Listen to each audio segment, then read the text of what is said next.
My guest died, went to heaven, but was sent back for many reasons. But one of the major reasons was to reveal the secrets of angels. Did you know that your entire future was written in advance? And there's books that have exactly what you're supposed to do. And it's the job of the angels to help you step by step fulfill your destiny. But most believers don't know how to cooperate with the angels. Would you like to learn? Now,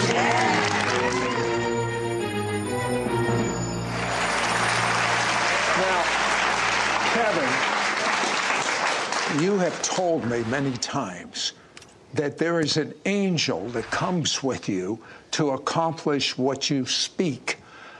Is that angel here now? Yes, he's come. I'm so glad you're here. And I'm even more relieved than you are. Okay. Now, you have a mandate to teach on angels. How'd that come about? I was taught that we need to start to recognize the fact that we have been assigned angels that have read our books in heaven, according to Psalms 139. So this process of them reading the books becomes the agenda of angels, which is the agenda of God. And so this agenda of angels comes down and they make the agenda of angels, which is the agenda of God, our agenda. And that's their goal, is to cause us to do our books. They help us. They assist us. So there's this mindset that has to happen. And the Lord said to me, if this does not happen, this next move of God will not be what He intended. Tell me about the first angel you ever encountered. Well, Sid, I feel that people talk too much about the devil. So they talk about all the things that the devil's doing to them. But if you talk like one instance where an angel comes into your room like it did for me on this first time, and I was just praying, I was just being a nice Christian, praying in tongues, pacing back and forth, and all of a sudden something shifted in my room, and when I looked, the door had swung open in my dorm room. And whatever came in there, he was huge. I couldn't see in the dark until he got close to me. But he must have been 10 feet tall. And it looked like he weighed 800 pounds. He's in full Roman armor, centurion armor that you can look up. So he walked over to me. I had fallen and I couldn't even move. The holiness of God was just pulsating from him. He grabbed me, picked me up, and he said, I've been sent from the presence of the Lord to tell you and to warn you that you must set yourself apart. You must come out from among everyone and set yourself apart for the next 6 months. And he instructed me. He said, now there are people that are going to actually be judged by God that are around you right now. And you are not to be their friends anymore. And he showed me who they were. And there was a whole group of them. And I said, I didn't suspect any of this. So he told me, he said, now you're going to set yourself apart and you're going to seek God because you're called and the Lord has plans for you and you must do this. And all of a sudden he stopped. And I said, continue. And he said, he went like that. And he was listening in his ear and the Holy Spirit was speaking to him. And he said, I've been called to another place. Go to the prayer chapel, and the Holy Spirit will finish my message. And I said, well, you're right here. Just go ahead and finish it. And he said, he got upset with me. He said, I said, go and pray, and the Holy Spirit will finish it. And he turned, and he started to run down the hallway and disappeared into the air. And that was just his first encounter with an angel. There's something that a lot of people don't understand.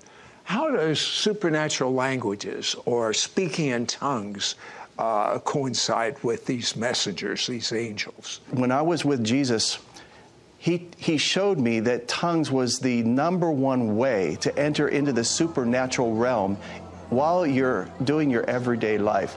And so I saw, though, that when I prayed in tongues, I was praying forth the will of God according to Romans 8:26. So when in my weakness, the Holy Spirit came in and gave me the ability. Well, I saw that angels understood what I was saying in tongues, but what I was saying in tongues was the agenda of God, which when they looked at their agenda that they were sent to help me with, it was their agenda.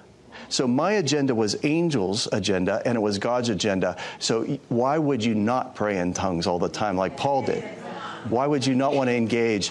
And I found myself in supernatural missions where I felt like I was on some special forces team.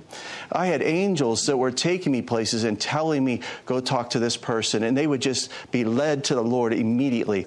And they're here right now, Sid. There's actually more angels with this group of people that we're talking to than there are people. There are at least twice as many angels in any one place. This is going to get a little crunchy. He had a meeting with some angels who identified themselves as Pentagon angels and how they work to help the United States and Israel. Be right back. Hello, YouTube. Mishpacha. Mishpacha is a Hebrew word. It means family. This is Sid Roth. Welcome to my world, where it's naturally supernatural. If you've been blessed by this show, please subscribe. Then click the bell so you won't miss a single episode of It's Supernatural.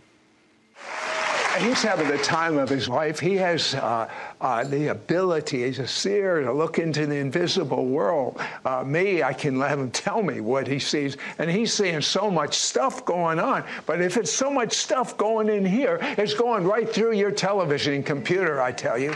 Tell me about the Pentagon angels. Well, how that happened was I was at work, and I just checked into the hotel. And when I went up to my room, I just told my crew, I'll meet you for dinner. So we did that. When I came back, I did not expect this. But when I opened my door to my room, the power of God was so strong. Can you imagine having the power of God in your room stronger than any church service you've ever encountered?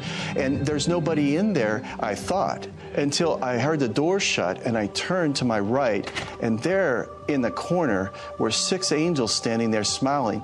And they looked like they were excited to talk with me. And these didn't have wings. They didn't have, your standard. They were just robed individuals. There were 6 of them. And they said, we've been waiting for you to come. We heard you were coming. We're so excited. He says, because you get it. And I said, I get it? He goes, yeah. He says, you operate in the Spirit as though we're real. And angels love it when people treat us as though we're real and we're fellow servants. Because, it says that in the book of Revelation, that John was not to worship that angel because we're fellow servants with you. And so they were so excited. And so they began to talk to me and reveal the other side to me as I was standing there.